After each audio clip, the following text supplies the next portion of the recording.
Yes, you're on the South Australian Sports Show. If you're on Channel 44, time to turn our attention to cricket. Poppy, one of the big names in South Australia, without doubt, the Kensington Cricket Club, and the Vice President, Gary Slack's been good enough to come in. Gary, how are you? I'm great, thank you very much. One of the big names, one sec. The Kensington Cricket Club's not one of the big names? Oh, well, the Kensington Cricket Club's a big name, but I'm going to say when you start talking about blokes like Bradman and Grimmett, and then you're putting Slacky up there with Bradman and Grimmett, I mean, it's a nice place to be, isn't it? Nice association. Very proud of the association. 1872, mate. There is a lot of history at that cricket club. Yeah, it's something that we're very proud of.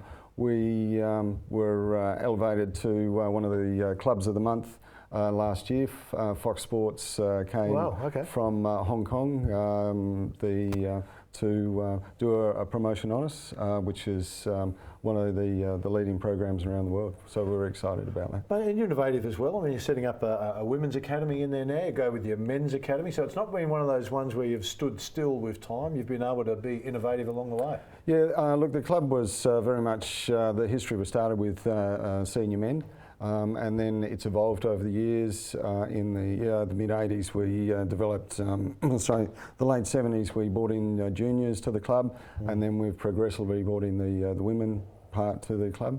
6-7 years ago, we decided to develop a junior boys academy to foster the next generation of young cricketer through here.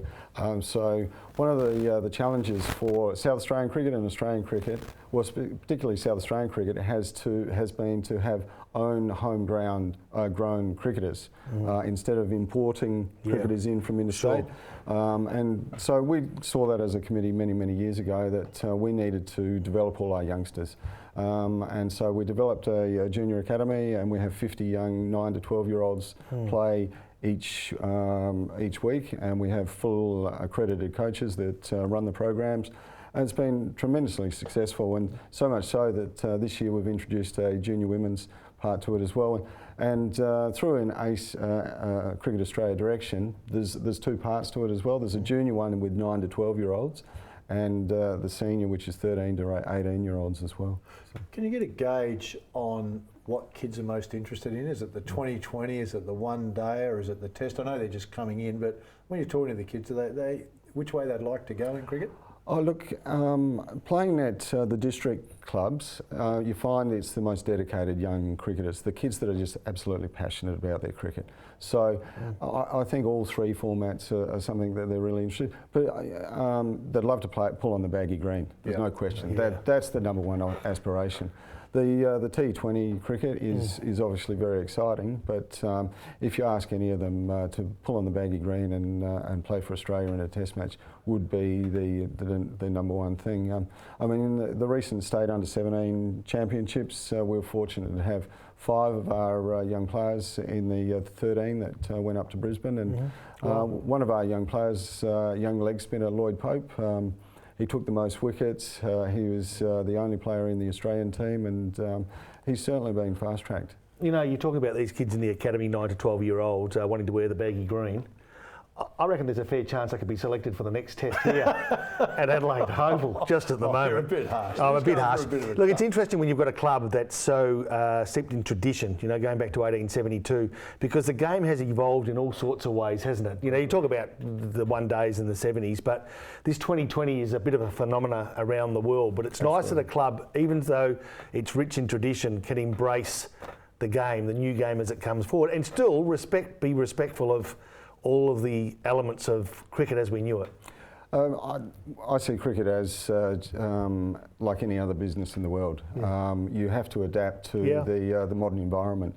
If you don't adapt, then you won't have a club. And so there's been a strong evolution over the last 4 or 5 years in particular, from a club aspect in how can we make our club better, how can we continue to get better and better, and that's where, you know, we've continued to add all these elements to the club. Mate, you talk about your elements, and you touched on it before, your academy. A young fella coming out of the academy, David Grant, gets his first showing with the Redbacks. It's a great moment for him, but for the club as well. Yeah, look, we're really proud, very excited for David. I mean, lovely family.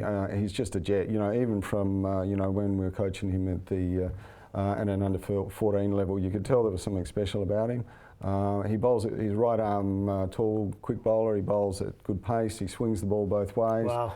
He's a handy fielder and he's a very useful middle order batsman as well. So he's got a big future, and he's one of these young talents that have been fast tracked by SACA and Cricket Australia.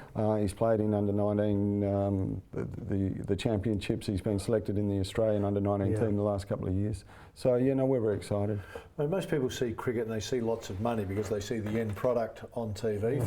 For the club itself to try and stay financially stable, a lot of fundraising goes on with that. Kim Hughes be in town next week he's in for a chat? Yeah, that's right. We've got Kim coming along for our pre-test match dinner, which is the 23rd, the night before the test match. So we try and run a fundraiser each year. I mean, the district clubs are very dependent on fundraising and sponsorship and volunteers.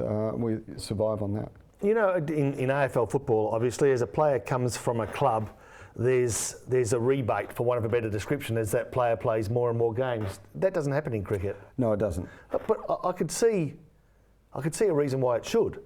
When a club invests time and effort and expertise in developing a cricketer, and as they go forward, of course, the club, I would have thought, should get some rebate. That's not bad. And I'm not sure why it doesn't happen. Do you know why it doesn't? Oh, look, I think that's a great point, and hopefully in time that will happen because the clubs nurture this young talent from such an early age. I mean, if a lot of district clubs are now looking to run academies as well. And so all the clubs are running these programs with these youngsters from an early age. So they're nurturing the talent, they're heading it in the right direction. We all use accredited, Cricket Australia accredited coaching. So we're doing the job for SACA and Cricket Australia. And I must say the partnership with SACA and Cricket Australia has got a lot better in terms of youth development and being able to identify these talents. It's a really good point you make. I mean, if we use David Grant for an example, you've brought him along to this level. He goes to the Redbacks. He may never come back and play at Kensington again. You've put a massive amount of work in for, and you'd all, and certainly the club would want that. But it would be nice to see a little bit come back to continue that work. Yeah, I mean, you look at the cricket season, and especially being a bowler, a batsman can play on days off if they're not playing South Australia or Australia or whatever. Sure. But usually a bowler that they work to specific workloads. We're talking about stress fractures earlier. So there is specific workloads, and so bowlers. You could actually have half your team out. By the time we go through Dan Worrell, Alex Ross, and Johnny Dalton, Elliot Opie, and now David Grant as well. There's half a team that you could do, not have at your availability for most of the season. Coloured balls, day, night. We need to go, but I need to get this question in quickly. Red ball, pink ball, yellow ball, green ball. None of them seem to be working all that well at the moment. Look, I think the whole concept of the pink ball is sensational. Yeah. I love it. It's like the marketing. Cricket is evolving. How can we make Test match more palatable to the general public? If you look at the audiences in Australia, Adelaide is well attended, Melbourne and Sydney are well attended, but Perth and Hobart, I mean, there's not many in the crowd at all. Yeah. And if you look at Test matches around the world, it's all about TV and money these days. It's not so much about the people turning up, and if you can make it more palatable, then that's what they've got to do. I love the pink ball concept. The day-night thing. I like the day-night concept. Certainly the way to go. Kensington Cricket Club. Gary Slack was our special guest. Stay with us. Still a little bit more to come.